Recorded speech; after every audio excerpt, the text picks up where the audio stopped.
친구를 찾아 나서는 테세우스. 아테네 아이게우스는 두 번이나 결혼을 했지만 자식을 얻지 못했다. 하지만 문제는 자식이 없는 것이 아니라 자신의 왕위를 물려줄 후계자가 없다는 것이었다. 아이게우스에게는 팔라스라는 이복동생이 있었는데 그에게는 50명이나 되는 아들들이 있었다. 그들은 호시탐탐 아테네의 왕위를 넘보고 있었다. 그래서 아이게우스는 델포이 신전을 찾아갔다.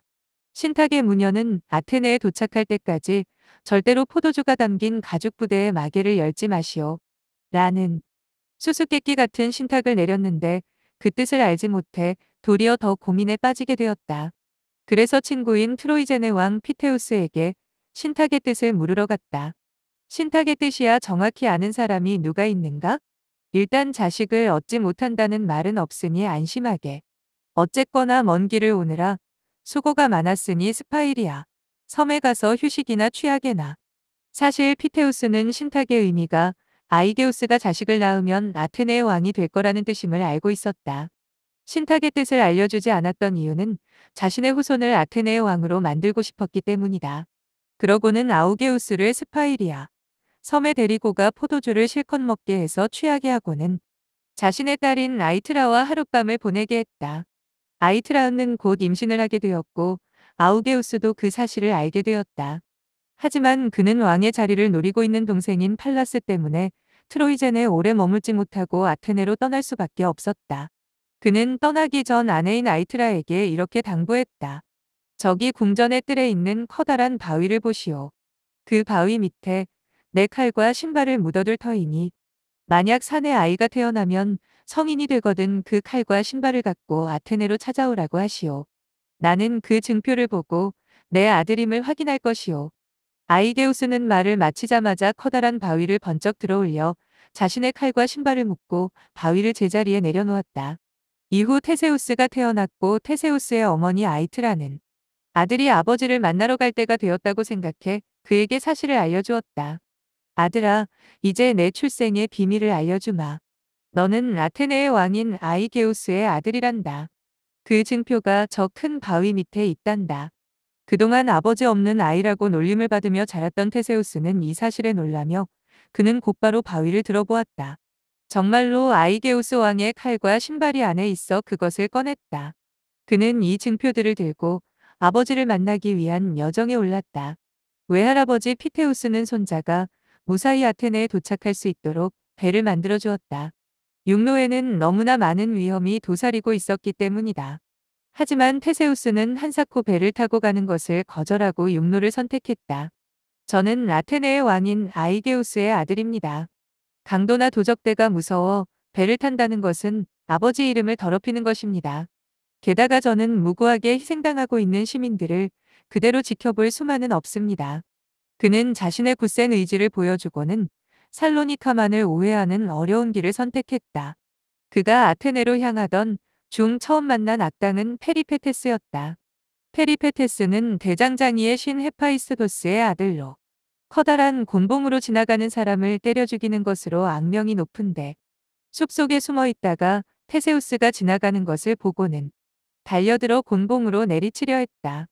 이때 테세우스는 재빨리 곤봉을 빼사 그를 때려 죽였다. 그 후 테세우스는 페리페테스의 곤봉을 언제나 지니고 다녔는데 네메아의 사자가죽이 헤라클레스의 상징이 된 것처럼 이 곤봉은 테세우스의 상징이 되었다. 다음에 만난 악당은 시네스라는 자였다. 산에서 지나가는 나그네를 붙잡아 소나무 두 그루를 휘어 그 사이에 사지를 묶어놓고 소나무를 묶은 끈을 잘라 사지를 찢어 죽이곤 했다. 시네스는 테세우스가 자신의 정체를 모르는 줄 알고 자신을 도와줄 때 그를 때려 눕혀 소나무에 묶을 생각이었다. 하지만 테세우스는 시네스를 단번에 알아보고는 그와 결투를 벌였다. 결국 시네스는 자신이 나그네들에게 했던 방법대로 소나무에 묶인 뒤 사지가 찢겨 죽었다. 테세우스는 가던 길을 재촉해 스킬론 바위라고 불리는 절벽에 이르렀다.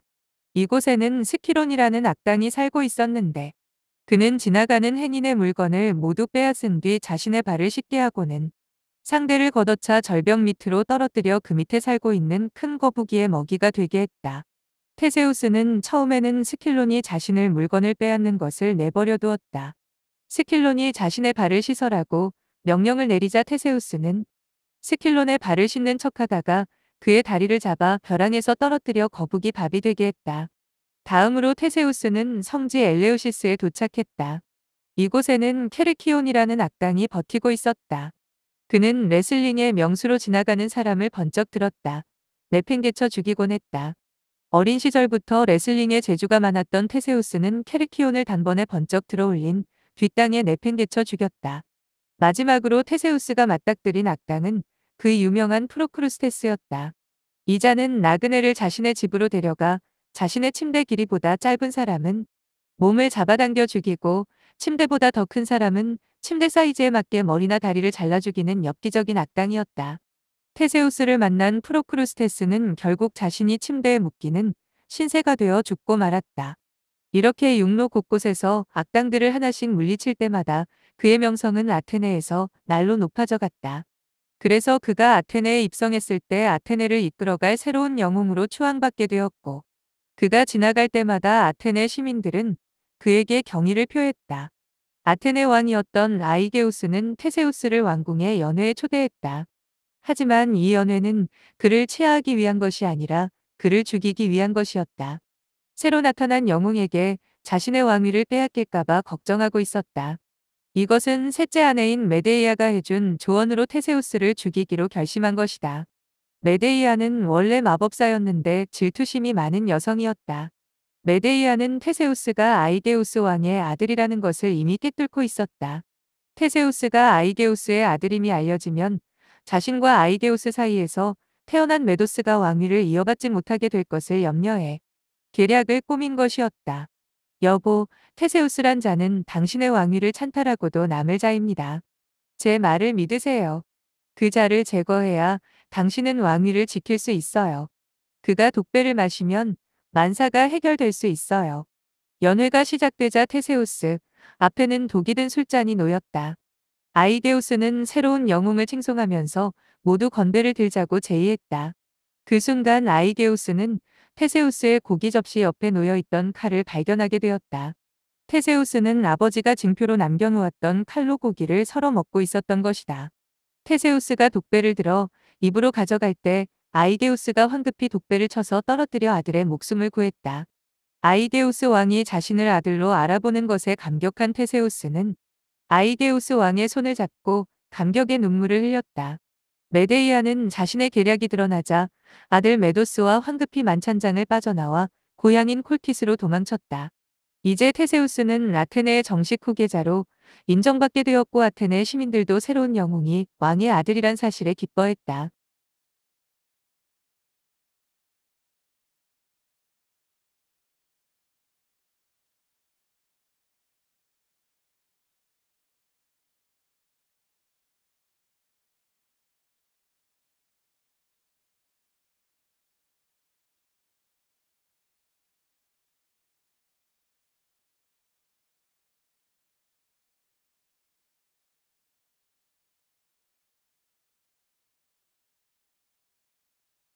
테세우스의 파란만장한 여정과 삶. 아테네와 이웃한 크레타 섬에는 강력한 통치자인 미노스 왕이 있었다. 그에게는 애지중지하는 외아들 안드로게우스가 있었다. 그런데 어느 날 아테네로 갔던 그의 아들 안드로게우스가 아테네에서 비명 행사하고 말았다. 그 당시 아테네에는 미친 황소가 사람을 해치고 돌아다니고 있었는데 아테네에서 이 황소를 죽이기 위한 원정대에 안드로게우스가 합류하였다. 그런데 안드로게스는 그만 황소에게 바쳐 죽고 말았다. 화가 난 미누스는 아테네로 쳐들어와 사람들을 포로로 잡고 9년에 한 번씩 7명의 청년과 7명의 처녀들을 곡물로 보내라는 명령을 내리고 철수했다. 희생자들은 크레타 섬에 있는 큰소우스 궁전의 미로인 라비린토스에 살고 있는 미노타우로스의 제물로 바쳐졌다. 미노타우로스는 반은 황호시고 반은 사람인데 태어난 사연이 흥미롭다. 바다의 신 포세이돈이 왕위의 징표로 잘생긴 황소를 미노스 왕에게 보내주면서 자신에게 제물로 바치라고 했다. 하지만 미노스 왕은 차일피일 미루다 결국 자신이 그 황소를 소유했다.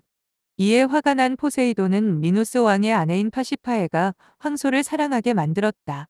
황소와 사랑에 빠진 파시파에는 유명한 발명가이자 라비린토스를 만든 다이달로스에게 황소와 사랑을 결합할 수 있는 장치를 만들어 달라고 사정했다. 다이달로스는 나무로 아름다운 암소의 형상을 만들고 그 안에 파시파에가 들어갈 수 있게 설계했다. 파시파에는 이 장치를 통해 황소와 관계를 가졌고 이후 미노타우루스가 태어난 것이다. 미노스 왕은 다이달로스로 하여금 미로를 만들게 했고 그 안에 미노타우루스를 가두었다. 그리고 아테네의 젊은 남자와 여자를 9년에 한 번씩 먹잇감으로 던져준 것이다. 또 다른 9년째가 되자 테세우스는 아이데우스의 만류에도 불구하고 자신이 크레타 섬에 가는 7청년 중에 한 명이 되겠다고 선언했다. 아들아, 너를 사지로 모는 내 운명이 몹시 원망스럽구나. 하지만 내가 이미 아테네 시민에게 선언하고 말았으니 이제 그 말을 주워 담을 방법은 없구나. 단지 아비의 소원이라면 만약 내가 살아서 돌아온다면 내가 탄 배의 검은 돛을 흰 돛으로 바꿔 달도록 해라. 그래야 내가 살았는지 죽었는지 조금이라도 빨리 알 수 있지 않느냐. 너를 떠나보내면 내 가슴이 타버려 재가 될지도 모르겠구나. 아무튼 제발 살아서 돌아와다오. 마침내 테세우스는 희생자가 된 다른 청년들 그리고 처녀들과 함께 배를 타고 크레타 섬에 도착했다. 그때 미노스 왕의 곁에 있던 아리아드네 공주가 배에서 늠름하게 내리는 한 청년을 보자마자 숨이 멎는 듯한 감정을 느꼈다. 그래서 아리아드네는 시종에게 그 청년이 누구인지를 물었고 그가 아테네의 왕자 테세우스라는 사실을 알게 되었다. 그날 밤 아리아드네는 연정을 이기지 못해 뜬 눈으로 밤을 새우며 어떻게 하면 잘생긴 아테네의 왕자를 죽음에서 구해낼 수 있을지 고심했다. 이때 그녀에게 한 가지 좋은 생각이 떠올랐다. 라비린토스를 만든 이가 다이달로스이니 그는 미로를 빠져나오는 방법을 알고 있을 거야. 그래, 다이달로스에게 가서 사정을 해보자. 공주를 만난 다이달로스는 공주님, 라비린토스에 들어갔다가 나오는 것은 그리 어려운 일이 아닙니다. 하지만 그 안에 버티고 있는 미노타우루스를 해치우는 것이 더 큰 문제죠. 공주님이 특별히 부탁하시니 방법을 알려드리겠습니다. 어려운 것은 쉽게 풀라라는 말이 있습니다. 실만 준비하면 미로에서 빠져나오는 것은 식은 죽먹기입니다. 라비린토스에 들어가자마자 문설주의 실을 묶고 그것을 조금씩 풀어가면서 들어간 뒤 그대로 되감으면서 나오면 되는 거죠. 단, 제가 이 방법을 알려줬다고 아무에게도 말씀하시면 안 됩니다. 그 사실이 알려지면 저는 곧 저승의 왕인 하데스를 만나게 될 처지에 놓일 테니까요. 아리아드네는 아테네에서 온 젊은 청년과 처녀들이 묵고 있는 숙소에 몰래 찾아가 테세우스를 불러냈다. 그리고 다이달로스가 말해준 라비린토스를 빠져나오는 방법을 그대로 말해주었다.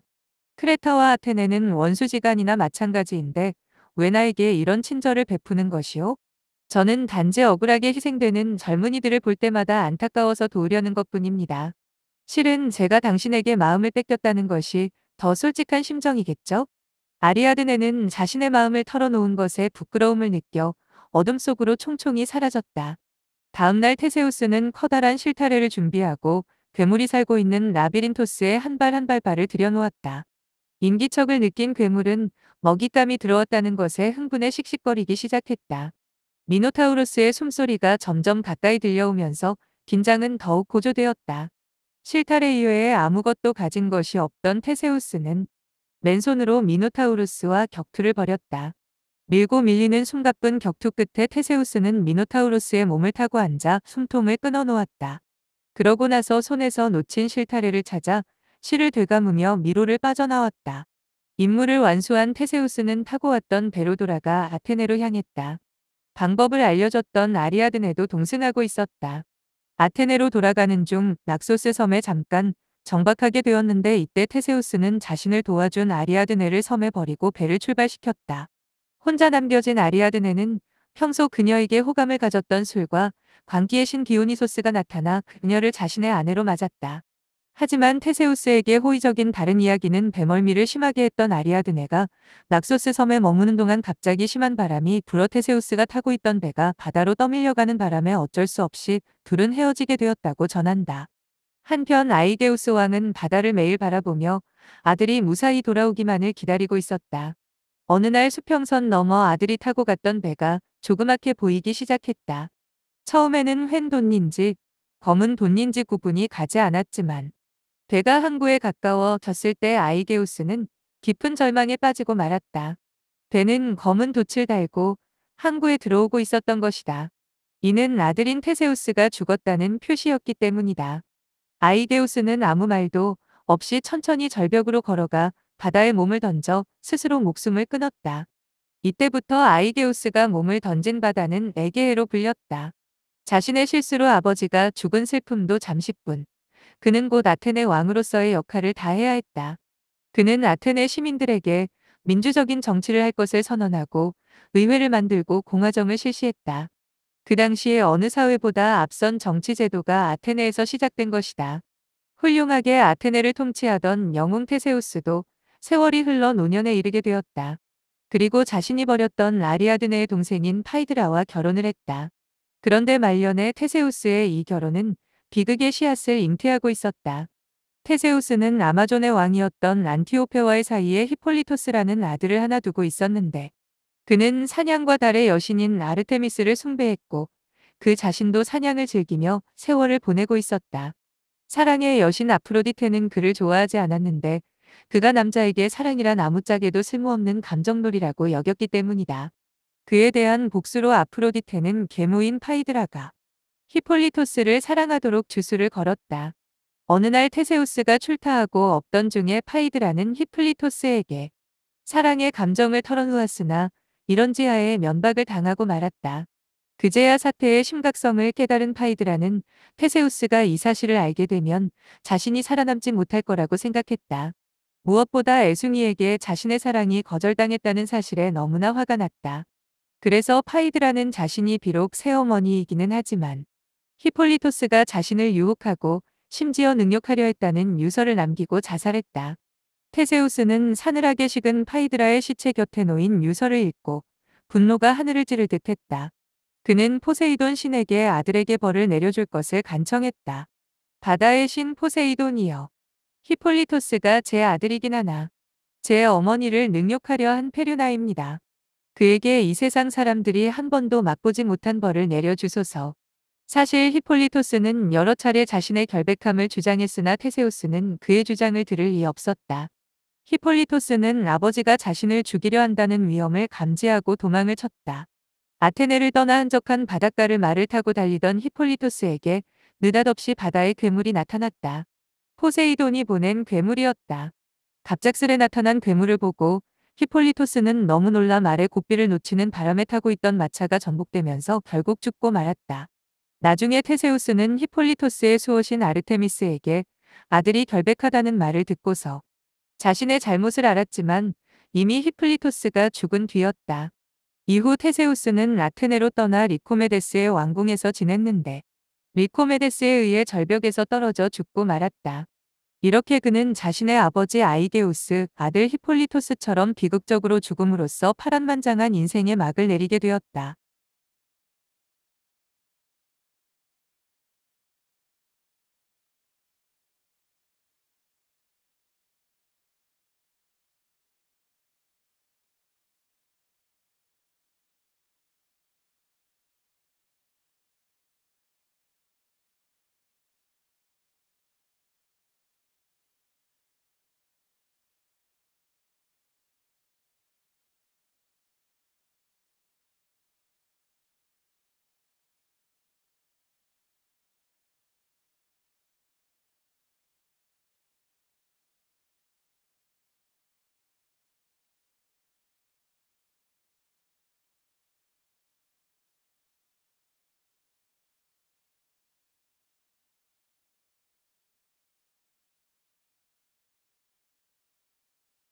테세우스는 뛰어난 부모를 둔 자식의 자화상.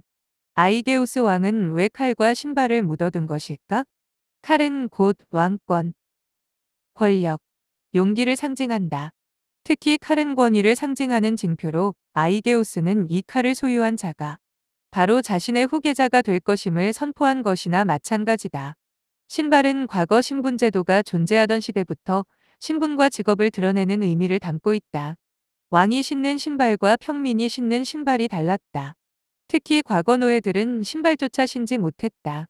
신발을 신을 수 있다는 것은 그만큼 자신의 신분이 어느 정도 높은 지위에 이르렀다는 것을 의미한다. 또한 신발은 자신을 제어할 수 있는 상징으로도 쓰인다. 신발을 다스리면 그 사람을 다스리는 것을 의미한다. 결국 칼과 신발은 아이게우스가 자신의 권위를 아들에게 물려준다는 것을 의미하기도 하지만 또 다른 의미로는 젊은이들이 쉽게 흥분하고 자기 제어를 하지 못하는 것에 대해 아들에게 자신을 제어할 수 있는 능력을 가져야 한다는 것을 암시적으로 제시하고 하는 것이다. 또한 신발은 땅을 밟고 서는데 이용된다. 지나치게 이상적인 사람은 현실에 적응하기 쉽지 않다. 항상 바른 땅을 밟고 머리는 이상을 향해 나아가는 안전판을 가져야 한다는 것을 아이게우스는 아들에게 알려주고 싶었던 것이다. 그런데 아이게우스는 왜 신발과 칼을 아무나 들지 못하는 커다란 바위 밑에 묻어두었을까? 아버지가 이렇게 힘겨운 과제를 남기고 떠난 것은 자식이 아버지께 물려받게 되는 정신적, 물질적 유산은 쉽게 받으면 안 된다는 것을 의미한다.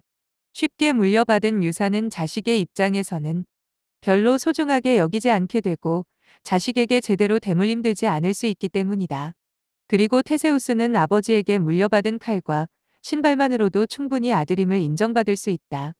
하지만 그는 배를 타고 가지 않고 악당이 우울거리는 육로를 선택해 아테네로 향한다. 여기서 청소년이나 청년들에게 쉽게 나타나는 문제가 테세우스에게도 나타난다. 자신이 아버지의 아들이라는 확실한 증표만 있으면 됨에도 불구하고 아버지로부터 인정받고 싶은 욕구를 표출하는 것이다. 그것은 바로 영웅적인 행동을 통해 사람들에게 인정받고자 하는 욕구다. 특히 저명인사나 높은 지위에 있는 부모를 둔 자식의 경우 부모에게 걸맞은 자식이 되려는 강박관념에 시달리는 경우가 많다.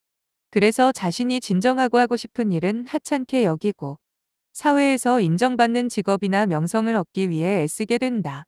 부모가 우수한 학력과 좋은 직업을 갖고 있는 자식들은 자신이 잘난 것 하나 없는 실패자라고 여기는 경우가 많다.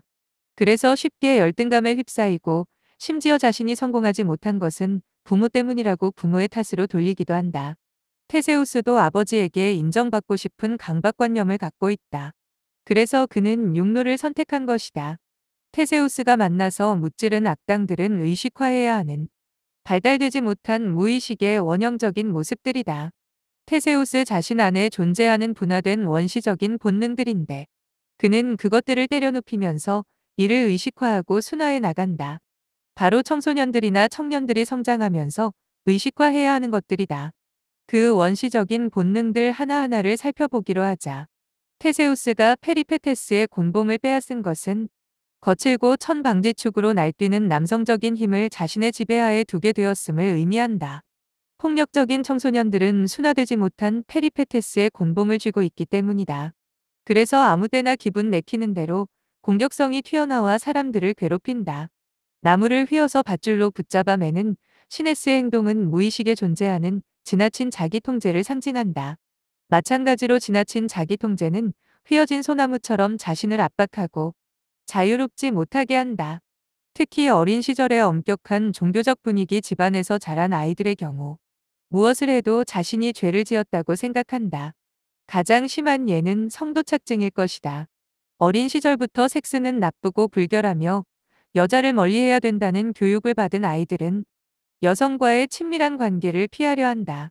그러다 보니 자신의 성적 욕구를 계속 억압하기만 한다.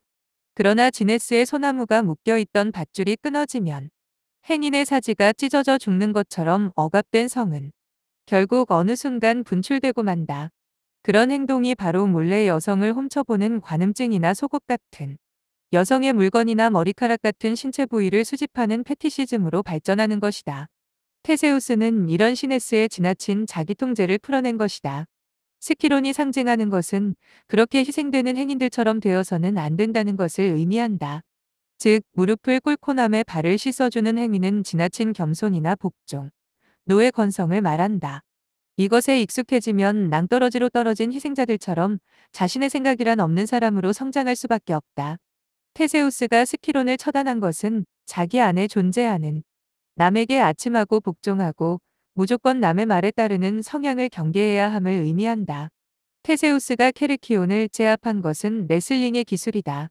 이는 자신의 무의식과 대면할 때 자신만의 원칙과 기술이 있어야 함을 의미한다. 의식이 무의식의 힘을 다룰 때 무조건 같은 힘으로 대항에서는 무의식은 의식화되지 못하고 오히려 퇴행할 수 있다. 마지막으로 프로크루스테스는 무의식에 존재하는 아집과 독선을 의미한다. 자신의 기준대로 판단하고 결정을 내리는 편견을 상징한다. 자신만의 기준을 상대방에게 내세우고 그것을 듣지 않으면 무자비하게 보복하거나 폭력성을 드러내는 것을 말한다. 이런 프로크루스테스는 개인 안에도 존재하지만 집단적인 관계를 통해 드러날 때도 있다. 가장 대표적인 것이 중국의 문화혁명, 중세의 마녀사냥, 제2차 세계대전 때의 유태인 학살 등이다. 사실 한국 사회에서도 프로크루스테스의 침대가 여전히 존재하고 있음은 사실이다. 특히 정치권에서 그 모습이 극렬하게 나타나고 있다. 영웅심과 권력욕이 빚은 무의식적인 살인. 청년들이 완전히 남성으로서 인정받고 사회에서 남성의 역할을 시작하려는 순간에 마음속에서 나타나는 퇴행의 본능을 메데이아의 독이 든 잔으로 상징되고 있다. 청년으로서 사회의 발을 내디딘 남성들은 남성으로 인정받는 것을 원하기도 하지만 또 한편에는 사회에서 독립적으로 살아야 하는 두려움이 자리 잡고 있다. 이때 남성들은 마치 어머니 품으로 혹은 어린 시절로 돌아가고 싶은 퇴행의 욕구가 고개를 든다. 그래서 남자로 인정받고 완전한 남자가 되기 위해서는 메데이아가 내민 독이 든 잔을 거절할 수 있어야 한다. 메데이아가 테세우스를 죽이기 위해 준비한 잔은 또 다른 해석도 가능하다. 매일 항구에서 아들을 기다리다가 결국 아들이 죽었다고 생각해서 목숨까지 끊어버린 아우게우스는 아들에 대한 사랑이 지극한 좋은 아버지 상이다. 하지만 이런 좋은 아버지는 한편으로 메데이아가 내민 독이 든 잔처럼 아들에게 독이 될 수도 있다. 부모의 지나친 애정과 걱정은 자식으로 하여금 항상 좋은 아버지에 대한 충성을 맹세하게 한다. 또한 부모의 기대에 부응해 살아야 하는 의무감을 갖게 한다. 자식은 자연스럽게 부모의 기대대로 살게 되고 그 기대에 맞추어 살다 보면 자신이란 존재는 없어진다. 그래서 메데이아가 내린 독이 든 자는 바로 좋은 아버지상이 자식에게 내밀게 되는 독을 의미한다. 테세우스가 미로에서 헤매지 않을 수 있었던 것은 바로 아리아드네가 알려준 실타래 덕분이다. 즉, 라비린토스는 우리 인생을 의미한다. 잘 훈련되지 않고 준비하지 않았다가는 미로에 갇혀 굶어 죽거나 미노타우루스로 상징되는 냉혹한 현실의 희생자가 될 수 있다. 미노타우루스는 원시적이고 본능적인 남성적인 에너지를 상징한다. 이 에너지는 길들여지지 않고 지나치게 난폭하기 때문에 불필요하게 남성적인 힘을 과시하려고 한다. 미노타우루스가 잠들어야 그는 자신의 힘을 제대로 적절하게 쓸 수 있는 남자로 성장하기 때문이다. 그런데 무조건 자신 안의 남성적인 에너지를 처단하면 자신도 다칠 우려가 있다. 이때 도움을 받는 것이 여성적인 측면인 아리아드네다. 그래서 어떤 때는 여성적인 측면의 도움을 받으면 일을 손쉽게 해결될 수 있다는 것을 보여준다. 하지만 테세우스는 아리아드네를 배신하고 낙서스 섬에 그녀를 버리고 도망친다. 그 이유는 당시의 그리스 사회를 살펴보면 답을 찾을 수 있다. 여성적인 측면은 그리스 사이에서 중요한 덕목이 아니었기 때문이다. 아테네 왕으로서 군림하고 계속 영웅적인 행동을 하기 위해서는 여성적인 측면을 더 이상 발달시켜서는 곤란하다. 그래서 그는 낙소스 섬에 그동안 자신에게 도움을 주었던 여성적 측면은 아리아드네를 버리게 되는 것이다. 테세우스는 미노타우루스까지 처치하면서 영웅적인 행동에 정점을 찍는다. 이제 그는 누가 봐도 아테네의 왕이다. 그렇게 더 이상 아버지는 필요 없다. 그래서 그는 무의식적으로 검은 돛을 흰 돛으로 바꾸어 달지 않은 것이다. 그의 내면은 이제 아버지의 좋은 아들로 남고 싶은 욕구가 없어진 것이다. 그래서 그는 무의식적인 살인을 한 것이다. 테세우스의 무의식적인 의도대로 아이게우스가 자살함으로써 그는 부담감을 덜며 아테네의 1인자인 왕의 자리에 올랐다. 테세우스는 자신이 무의식적으로 아버지를 살해했기에 나이가 들면서 자신 또한 자식에게 왕위를 내주어야 하는 것은 아닌가 하는 피해의식이 있었다. 그런 피해의식으로 인해 테세우스는 파이드라의 유서 한 장에 심증을 더욱 굳히게 되고 아들을 죽음으로 몰아넣었다. 이렇게 그는 무의식적으로 그리고 교묘하게 자신의 아버지와 아들을 죽이게 한 것이다. 히폴리토스의 고발. 자신을 낳아준 아버지를 고발하는 아들의 심정을 여러분은 헤아릴 수 있으신가요? 많은 분이 아버지의 잘못을 비난하고 떠들어대는 저를 페류나라고 생각하실 겁니다. 하지만 그것은 평범한 아버지를 둔 자신의 경우에만 해당되는 것인지도 모르겠습니다. 라비린토스라는 미로에서 황소의 머리를 한 미노타우루스를 죽여 일양 영웅이 되었고 후에는 아테네의 융성을 이룬 유능한 지도자의 아들로서 제게는 아버지의 흠을 덮어주는 것이 쉬운 일이 아니었습니다. 나무가 너무 크다 보면 그늘도 그만큼 짙게 들이우듯이 저는 아버지를 영웅으로 둔 까닭에 테세우스의 아들로 불리웠을 뿐 히폴리토스라는 제 이름은 그냥 묻혀버렸습니다. 게다가 아버지가 계모인 파이드라와 결혼을 하면서 저는 아버지와 함께 지낼 수도 없었습니다. 저는 아테네에서 멀리 떨어진 트로이젠에서 사색과 사냥이나 하면서 아버지를 그리며 어린 시절을 보낼 수밖에 없었습니다. 저의 생모는 아마존족인 안티오페입니다. 어머니는 사랑의 눈이 멀어 자신의 종족을 떠나 무작정 아버지를 따라 아테네로 왔습니다. 그러나 아마존족은 제 어머니가 아버지에게 납치당한 것으로 여겨 아테네로 쳐들어오게 됩니다. 결국 어머니는 아버지 옆에서 아마존족과 싸우다가 전사하고 말았습니다. 이렇게 어린 시절을 어머니와 아버지를 그리워하면서 보낸 것도 억울한데 아버지는 제 말을 믿어주지 않았습니다. 문제는 계모인 파이드라였습니다. 그녀는 제게 집요하게 구애를 했고 저는 너무 화가 난 나머지 그녀의 자존심을 건드리는 말을 하고 말았습니다. 나는 아테네의 영웅인 테세우스의 아들입니다. 당신의 뱀 같은 혀에 놀아날 내가 아니란 말입니다. 아버지가 먼 여행에서 돌아오시면 당신의 행실을 낱낱이 고할 것입니다. 그런데 문제는 그 뻔뻔한 여자가 제게 자신을 능욕하는 바람에 모욕감을 느껴 자살했다는 거짓 유서를 남긴 것입니다. 그런데 더 큰 문제는 제 아버지 테세우스는 파이드라의 유서만 믿을 뿐 아들의 말을 믿지 않은 것입니다. 저는 후일을 기약하며 아버지의 곁을 떠나 도망쳤습니다. 하지만 아버지는 저에게 저주를 내렸고 결국에는 포세이돈이 보낸 괴물 때문에 죽고 말았습니다. 이렇게 억울한 일이 어디 있습니까? 친자식을 믿지 못하고 새로 얻은 엄탕한 어린 아내의 말을 믿다니 말입니다. 하지만 곰곰이 생각해본 결과 아버지는 저뿐만 아니라 제 친할아버지인 아이게우스도 죽음으로 몰고 갔다는 심정을 갖게 되었습니다. 제 아버지 테세우스가 누구입니까? 아테네의 변방 지역을 아테네에 편입시키고 의회를 만들어 중앙집권적 국가를 세운 인물입니다. 헤라클레스와 달리 아버지는 지혜와 꾀가 많은 인물로 알려져 있습니다.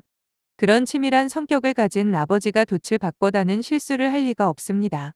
제 아버지 테세우스는 사실 자신의 친족을 2명이나 죽인 자입니다. 살인의 방법이 너무나 자연스럽고 교묘해서 아테네 시민들도 눈치채지 못했을 뿐만 아니라 그는 여전히 아테네 최고의 영웅으로 추앙받고 있습니다. 진실이 밝혀진다고 한들 제 억울함이 얼마나 덜어질 수 있겠습니까? 그래도 저는 조금은 편하게 눈을 감을 수 있을 것 같아 이렇게 구차한 이야기를 털어놓았습니다.